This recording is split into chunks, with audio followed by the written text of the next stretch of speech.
আমেরিকার ক্ষেত্রে এই প্রবাদটি একেবারেই যুচ্ছই। সেটি হচ্ছে সর্প হইয়া দংশন করে আর ওঝা হইয়া ছাড়ে। বিশ্বজুড়ে দ্বন্দ্ব সংঘাত, বিশেষ করে মুসলিম বিশ্বকে নাকানি চুবানি খাওয়াতেও সিদ্ধহস্ত এই দেশ। তার সত্ত্বেও আমেরিকা বিশ্বমোড়ল। সকল সংকটে তাদেরকেই ডাকা হয়, আলোচনা হয়, এমনকি কখনো কখনো সিদ্ধান্তেও আসা হয়ে থাকে। এবার মহা দুর্যোগে পড়ে গেছে বিশ্বের শক্তিধর দেশটি। তাদের কাছে উন্নত সমরাস্ত্র থেকে উদ্ধার তৎপরতার আধুনিক প্রযুক্তি থাকলেও প্রকৃতির সাথে লড়াইয়ে হেরে গেছে আমেরিকা। বর্তমানে ইতিহাসের সবচেয়ে ভয়ানক আগুনের লেলিহান শিখায় জ্বলছে ক্যালিফোর্নিয়ার লস অ্যাঞ্জেলেস। এখানকার বেশিরভাগ এলাকায় পুড়ে ছাই হয়ে গেছে। দামি দামি বিলাসবহুল ঘরবাড়িও ধ্বংসস্তূপে পরিণত হয়েছে। এই আগুনের তীব্রতা এতটাই বেশি যে কোনোভাবেই নিয়ন্ত্রণে আসছে না। সব চেষ্টা করেও ব্যর্থ বিদায়ী প্রেসিডেন্ট জো বাইডেন। প্রকৃতির সাথে এই যুদ্ধে হেরে গেছে যুক্তরাষ্ট্র। মিলিয়ন মিলিয়ন ডলারের ক্ষতিতে জেরবার রাজ্যটি।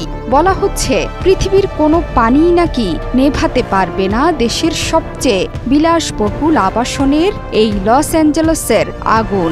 মাত্র কয়েকদিনের দাবানলে পুড়ে ছাই হয়ে গেছে হাজার হাজার একর জমি। বাড়ি ছাড়তে হয়েছে প্রায় 2 লাখ বাসিন্দাকে। সক্রিয় দুটি দাবানল নিয়ন্ত্রণে নিতে না পারলে নতুন করে আরও 2 লাখ মানুষকে ছাড়তে হবে ঘর। বাড়ি ঘর হারিয়ে আর্তনাদ করছেন লস অ্যাঞ্জেলেসের বাসিন্দারা। আন্তর্জাতিক সংবাদ মাধ্যম সিএনএনের প্রতিবেদনে বারবার উঠে এসেছে একটি প্রশ্ন: ধ্বংসযজ্ঞের মাত্রা কি কোনোভাবে কমানো সম্ভব ছিল, নাকি জলবায়ু সম্পর্কিত দুর্যোগের যুগে এটি কেবল নতুন স্বাভাবিক ঘটনা? এর উত্তরে মার্কিন পরিবেশ বিশ্লেষকদের ভাষ্য, আকাশ কিংবা স্থল থেকে পানি মেরে আগুন নিয়ন্ত্রণ করার যথাসাধ্য চেষ্টা করা হয়েছে। তবে এমন ভয়াবহ আগুন নিয়ন্ত্রণ করার ক্ষমতা পৃথিবীর কোনো পানি ব্যবস্থাতেই নেই।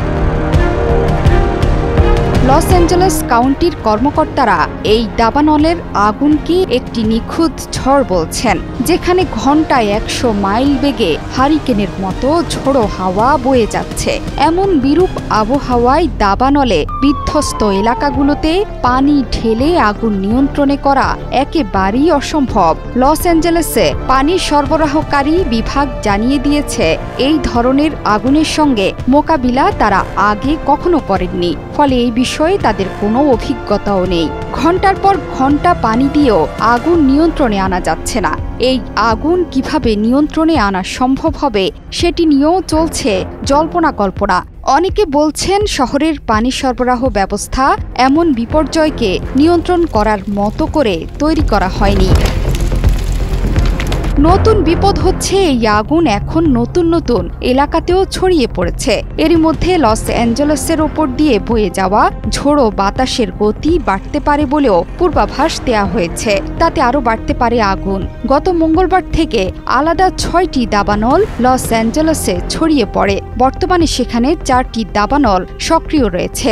এর মধ্যে প্যালিসেডস দাবানল আরও 1000 একর এলাকায় ছড়িয়েছে। আগে এই দাবানলে পুড়েছে 22,000 একর এলাকা। ফায়ার সার্ভিসের কর্মকর্তা বলেছেন, সান্তা মনিকা ও মালিবু এলাকার মধ্যে জ্বলতে থাকা প্যালিসেডস দাবানল ম্যান্ডেভিল ক্যানিয়ন এলাকায় ছড়িয়ে পড়েছে। গ্রাস করতে পারে বেন্টউড এলাকাও। সেখানে বসবাস করেন তারকারা। বলা হচ্ছে সান ফার্নান্দো এলাকাতেও আগুন প্রবেশ করতে পারে। জোহরা চৌধুরী সেতু, 71।